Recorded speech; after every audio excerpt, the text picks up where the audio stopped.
Thank you so much, John, and good afternoon from New York City. And you can see that John in his beautiful Aloha shirt, and he's currently on the beautiful island of Hawaii, the Big Island, in the Kohala Ranch area in a beautiful setting. And of course, I was born and raised in Honolulu, Hawaii. So it's kind of interesting we're having this conversation with me in New York City and you in Hawaii. So I understand you've really enjoyed your time in Hawaii. Of course, it is extraordinarily beautiful there. And I really wanted to thank you so much for inviting me to have this conversation with you about New Now, the two films that one we already released that was New Now on February 20th, and you were so kind to have a conversation with me about that. And coming up on Thursday, this Thursday, will be the release of the second original film created by the International Academy for Multicultural Cooperation in conjunction with Seventh Generation Fund.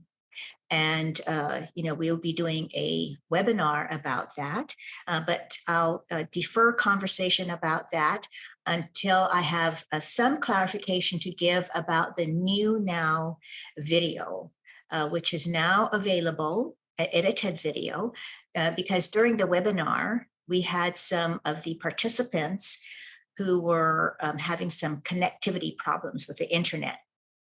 So my wonderful technical team cleaned all of that up, and we have a seamless view now of the webinar and the film.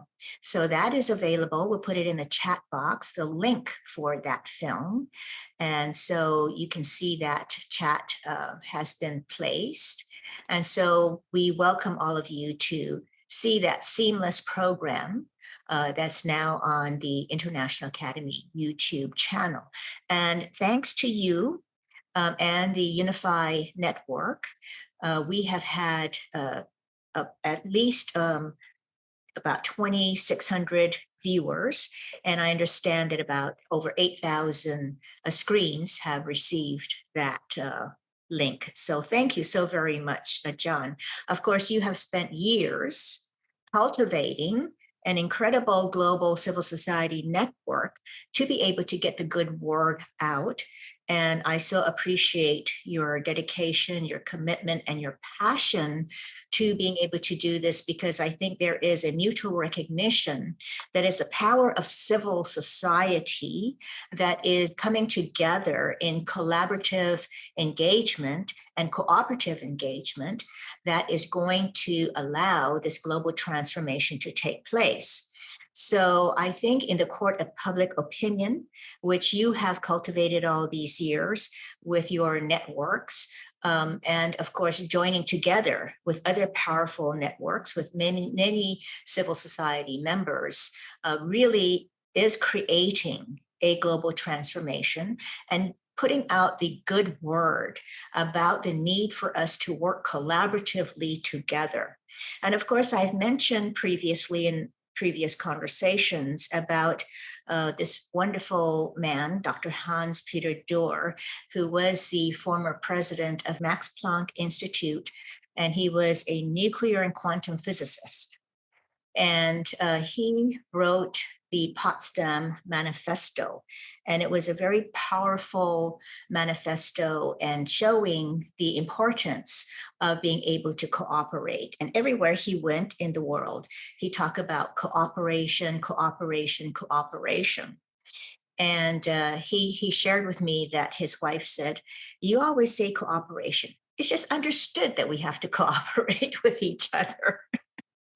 But of course, we see that many people, many organizations are in their silos. And there really is no cross-fertilization of cooperative engagement. But what we have here through the SINE Network, Unify, and Unity Earth, and all of the different organizations coming together to promote mutually values-based programs that show the importance of being able to move with a heart of love, compassion, and understanding, and joining hands together in collaborative action to really create that global movement that is necessary as a counterpoint to many of the politicizations and divisions that we see also coming across the social media platforms and the primary media platforms that seem to stress the negative. And of course, our objective, our mutual objective, is to be able to stress the importance of having the love and compassion, the development of the spiritual character, the moral compass as being primary and important to the elevation of our consciousness to the higher realms, that we may be able to move towards the so shall we say, the fruits of the spirit, which of course are love, peace, harmony, and joy. And you have been an important partner in being able to realize that. And of course, I know this work visibly moves you when you're able to see people coming together in this cooperative spirit and really being able to share that, that feeling of love and connectivity with each other. And I also wanted to share that since our broadcast about New Now, the coconut movement that is taking place in Hawaii through Dr. Manilani Mayer and Indrajit Gunasakera, that there have been, and of course that movement is to help with food sovereignty issues in Hawaii. There was a time when Hawaii was an agrarian state, but now it's shifted to a tourist economy. And of course, 90%, as was indicated in that film, of the food is imported from outside. So this movement is to try to create a food source for local people to be able to have access to, because as Manilani indicated in the film, they had been told years before that there will be a food crisis. And so they are planning now to be in a position to share food with others. So it is a very beautiful movement based upon the idea of sharing economy, which is also a very important concept to have, and to be able to concretize it and create the reality of it is exceedingly important. And of course, you being in Hawaii, you know about the aloha spirit. And aloha, of course, is an important Hawaiian word, which means love, and the importance of sharing love with each other and being able to actually express in real time the manifestation of that love in action through sharing food, sharing ourselves with each other through this important medium. And of course, historically, breaking bread together is a tremendous act of goodwill and showing the coming together of really the blessed community. So I wanted to share that since that broadcast, John, there have been a couple of important news services that have carried the importance of coconuts in being able to protect global shorelines. And there was a very interesting article written by Catherine Garcia just yesterday, which came out in a newswire. And she said, coconuts are increasingly being used around the world as part of efforts to keep shorelines from eroding. And of course, we know with global warming, and Hawaii is one of these states because it is an island archipelago where this aspect of the rising oceans are a very serious consideration. So she explains, and how this works is that the strands of the coconut husk, and of course, Manilani discussed the importance of the husk in the film. She said it can be spun into mats or logs that are flexible and able to be molded on uneven areas of shoreline. And she said the coconut husks biodegrade over time, but before it does, it sometimes, pre-seed with shoreline plants and grasses. And it's shown that the mats and logs hold the plants in place so they can take root. And once the coconut-based materials break down, it leaves the established plants and sediment around them in place to stabilize the shoreline. And because coconut is readily available around the world, and of course, we're bringing it back more and more in Hawaii through this New Now movement, this can be a cost-effective and sustainable alternative to barriers made of wood, steel, or concrete.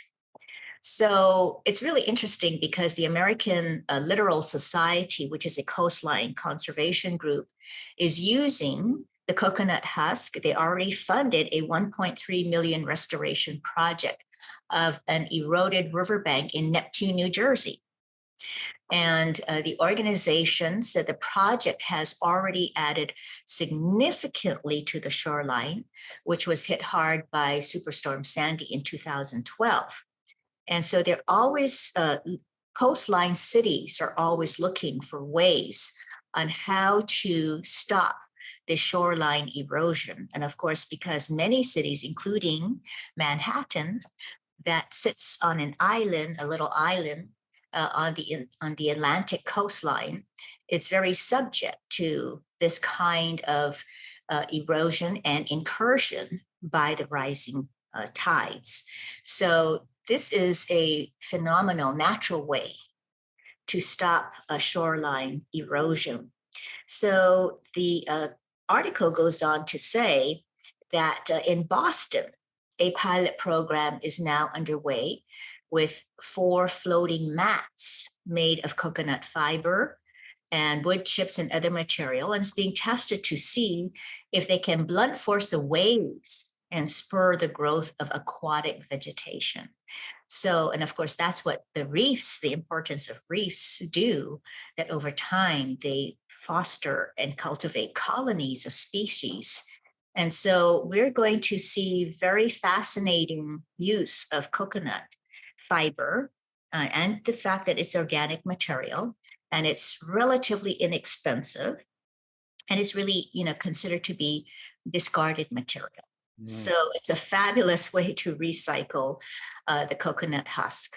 And so we'll see where all of this goes. But I think this kind of alternative thinking with using the products of nature really will help us to get back to what Indigenous people have known from the beginning. And that is to be in sacred relationality to the earth and each other, in the recognition that the earth is sacred and we also carry sacred life. And so we must be in respectful relationship with each other. So I thank you so much because you're in Hawaii now to make further connections with Indigenous communities and study the phenomenal work that they are doing. And, it's adding to the global civil society movement that is your life's passion. And it's wonderful to know that there are these communities who are ecologically minded, who are spiritually minded, all over the world, and of course in Hawaii. So, with respect to, of course, we support these food sovereignty movements because they are very important to be able to connect ourselves to. And since that program, I also had an offer to have a dwarf coconut sent to my yard in Hawaii, so it could be planted there. So I mean, it's just very adorable, how people really pay attention to what we say. And I also want to thank you for this opportunity to talk about the next film that we will be releasing through the International Academy for Multicultural Cooperation that was done in conjunction with Seventh Generation Fund. And it's called Time of Prophecy, Walking in the Prayers of Our Ancestors. And we were working on this film for over a year, meeting very diligently with our co-producers of a Generation Fund, which has been led for many years by Chris Peters. And, Chris Peters is a completely honorable man. And it's a privilege to know him and to work with him.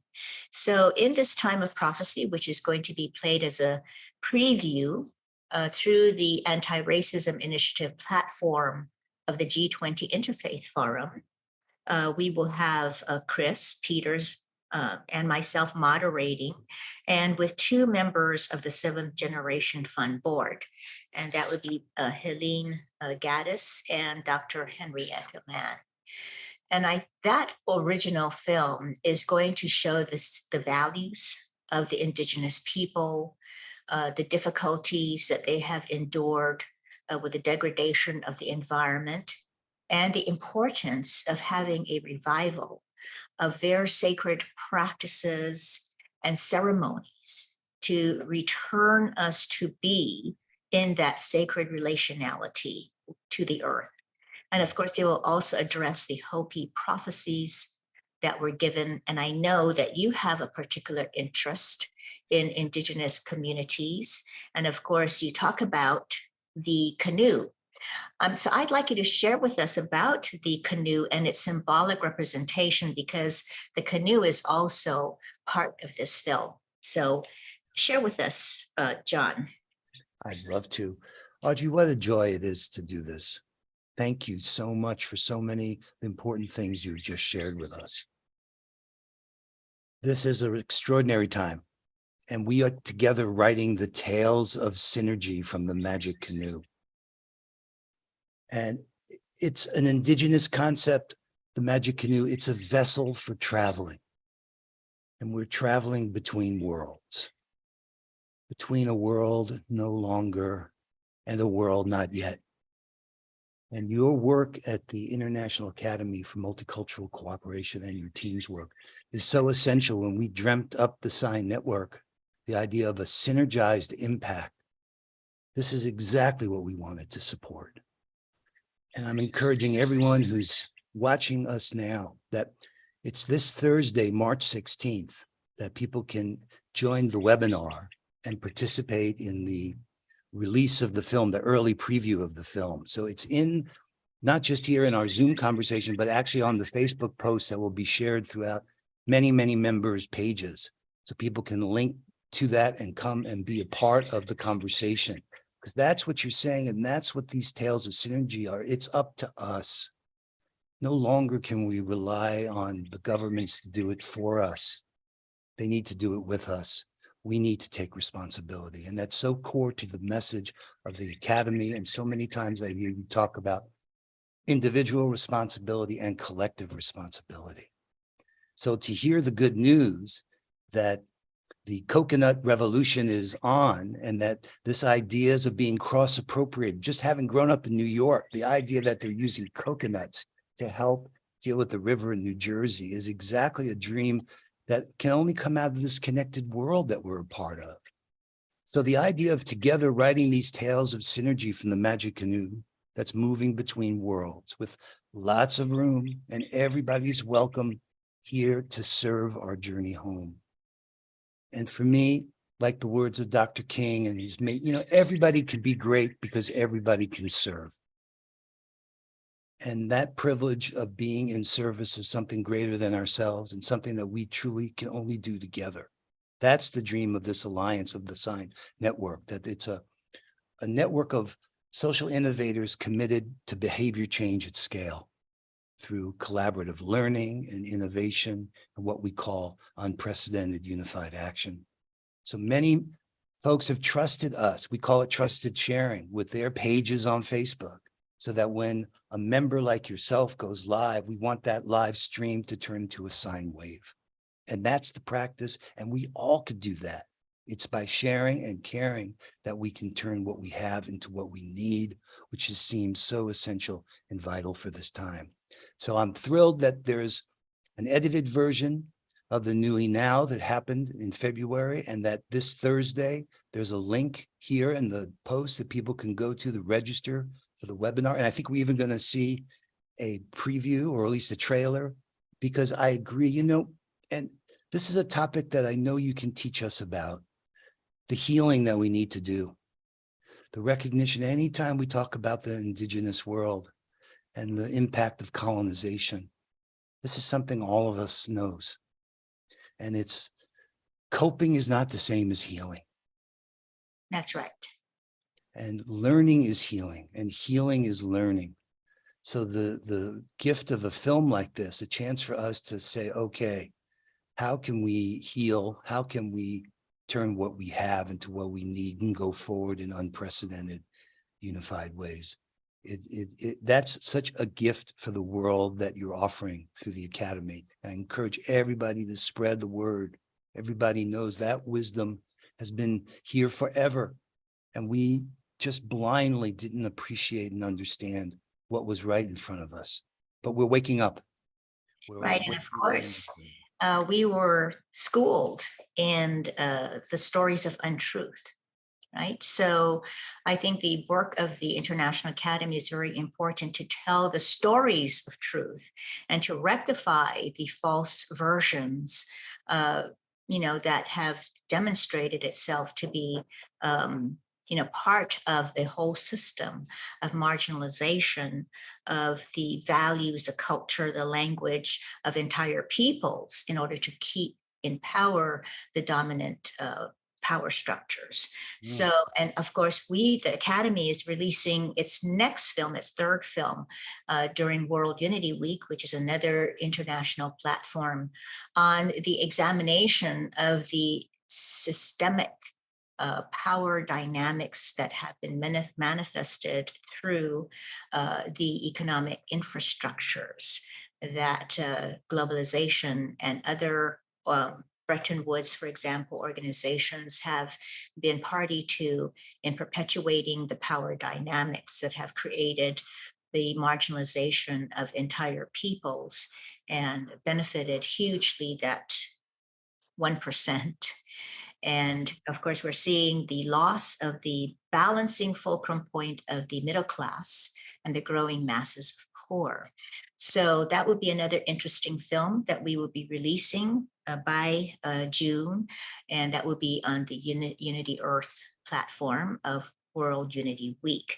So, these are all vibrant, dynamic platforms that are coming alive through the powerful work that you and so many people are participating in to create the rise of our awareness, the elevation of our consciousness, to be more mindful and take into consideration the other, so that we can understand that there really, in reality, is no other. We're all one. And we belong to a holistic, unified whole. And so no one acts in isolation anymore. So we always have to be mindful of how we are moving and living in the world.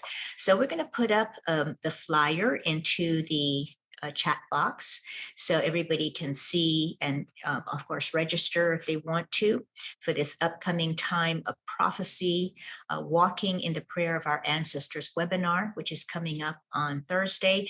And if we could see the trailer for this webinar.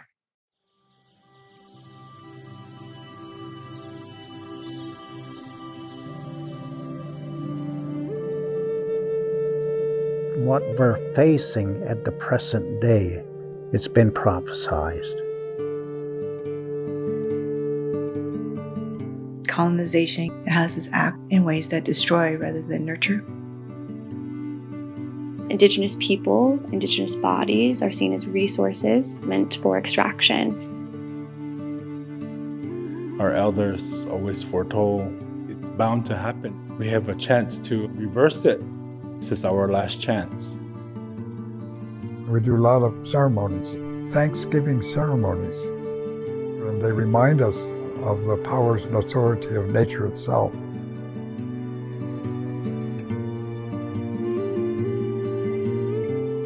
There's no other earth. This is home. So as a human race, we have to say that we have to protect our mother. And we have to do it now.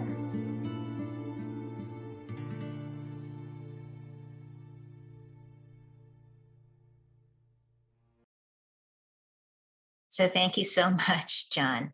I hope you'll be tuning in as well, but we will also, in case there's any kind of technical glitches, internet connectivity problems with any of our panelists, of course, we will do an edited video to take out all the glitches, and that will all be available to everyone who registers for the webinar.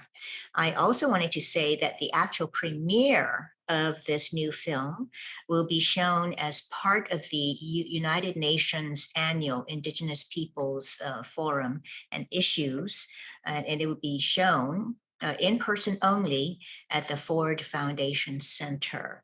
So it's going to be an exciting event.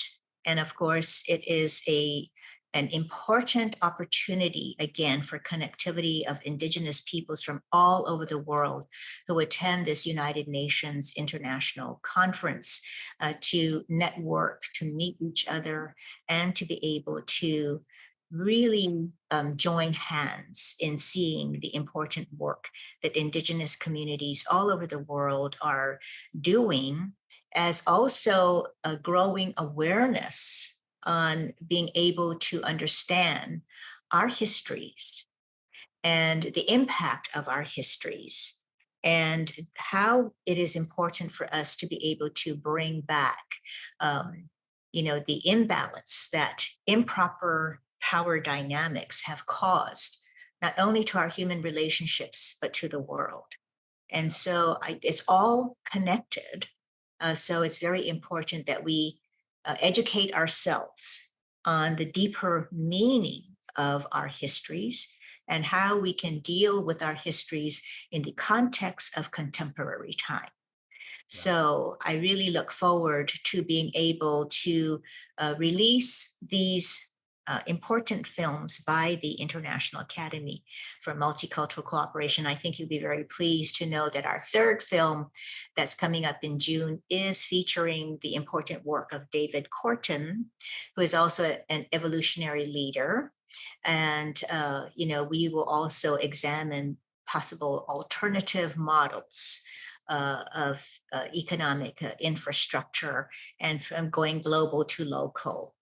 And because the rubber meets the road in your local communities and where you actually live. So I thank you so much, John, for the opportunity to be able to share the work of the Academy with these phenomenal platforms of which you have been instrumental in creating. Yeah. Well, our pleasure, to say the least, given what we just saw in that beautiful trailer. We are one human family. And even though it's great that all the Indigenous attendees at Ford will see the video, everyone else needs to see the video. That's ours to do.